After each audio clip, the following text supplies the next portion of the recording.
Well, David Cameron has promised Britain will welcome in thousands more Syrian refugees, though he hasn't said how many thousand, and has offered the region another £100 million in humanitarian aid. The UK, he said, would act with head and heart, but there was nothing on any immediate help for the tens of thousands of people currently surging across the continent, searching for a home. Our political correspondent Michael Crick reports.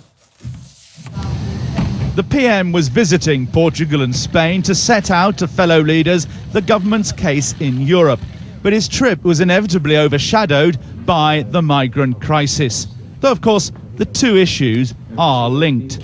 2 days after the world was shocked by the picture of a dead boy picked up on a Turkish beach, Mr. Cameron announced significant moves.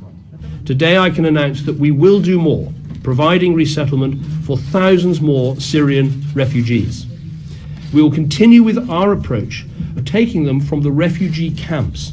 This provides them with a more direct and safe route to the United Kingdom, rather than risking the hazardous journey which has tragically cost so many their lives.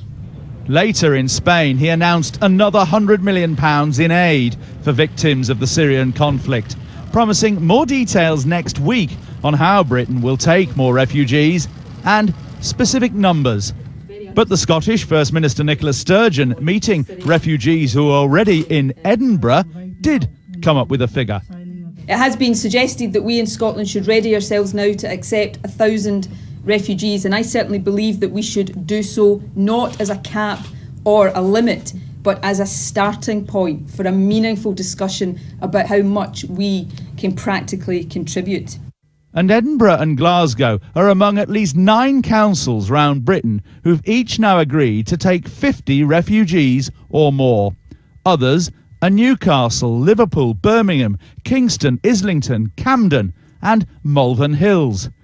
And the singer and aid campaigner Sir Bob Geldof today offered to let refugees live with him. He can take 3 families at his home in Kent, he says, another at his flat in London. This problem is immense, he told me. We can't carry on palming it off on the disembodied state. But UKIP, launching their No campaign for the EU referendum at a church centre in London, expressed caution, though their leader Nigel Farage says he was ahead of the field, having urged 2 years ago that Britain give refuge to Syrian Christians. Well, who was the first person that suggested we ought to think about giving Syrians refugee status? I particularly, if you remember, in 2013, talked about the plight of the Christian community, because ever since 1951, our definition of a refugee is somebody in fear of persecution. It could be both, of course. So you're happy with thousands more? Well, I think we let in about 25,000 asylum seekers every year, right? That's what we do. That is part. If you look at the 640,000 that came last year, 4% of them were refugees, and I think if we allow within that a quota for some Syrians, that's the right thing to do. So you wouldn't like the overall figure to go up? You just want? No, I wouldn't, and I think we're facing a massive. Aren't we in a position where we have a moral duty to increase the numbers? Once we control our borders, and once the annual net inflow of people is not in the hundreds of thousands, we will be better equipped and more politically willing to fulfil our traditional role, which is to help those in genuine need. Farage queried how many of those coming to Europe are refugees or really economic migrants. And he warned that ISIL had promised to exploit the migrant crisis and infiltrate Europe with 500,000 jihadis. Even if it was only 5,000, he said, we should worry. Michael Crick, Channel 4 News, Westminster. Well, just before we came on air, I spoke to the International Development Secretary, Justine Greening, and I started by asking just how many refugees Britain will take. Would it be more than the 4,000 mentioned by the UN? What we've announced today is that we're going to take in thousands of people directly from refugee camps, which is a better, safer way to help relocate people where they need to be, but also it means that we can really focus on helping the people who are the most vulnerable, the most needy, who need to get out of the region and rebuild their lives elsewhere. And that's a much more sensible approach to help tackling this crisis. But it sits alongside, as I say, the work in the region. How many, though? I mean, Germany has taken 35,000, or said it will take 35,000 through the UN relocation programme. Are we going to take a comparable number? Well, we've said very clearly today that we'll be taking thousands more, but we now will sit down and work out the detail and the precise numbers with our partners, with all of the NGOs that we work with on the ground every day. So you don't know, is that it? You don't know Well, how many? We've been very clear, Krishnan, that we are working out those details in terms of how this scheme will work and also the numbers. But it will be a much better, safer way to directly relocate people from refugee camps, many of which I've been to many times, and do it in a way that also means we can focus on helping the most vulnerable. It will be certainly good for people who are in refugee camps to be brought to Britain. No quibbling with that. How will this help people who are drowning off the coast of Europe? Well, we're playing our role in the Med right now. We have HMS Enterprise, who's been out there working with other ships. Our UK ships over the last few months have saved nearly 7,000 lives, and of course, but how will this measure go? If I can just finish, we're to also do anything more? We're also working with other EU partners to tackle the people smugglers who are profiting from this misery that we're seeing on our screens every night. But that has to go hand in hand with making sure that remaining in the region, in Syria, around the region, is a viable prospect for the overwhelming majority of refugees who firstly are there, and secondly, in my experience, having been to the region many times now, overwhelmingly want, if possible, to rebuild their lives closer to home. So do you That's why we're announcing a further £100 million you said that. today. You said that. I mean, do you accept that taking people from camps near Syria isn't going to do anything at all about the people who are drowning off the seas of Europe and who are now travelling across Europe as we speak?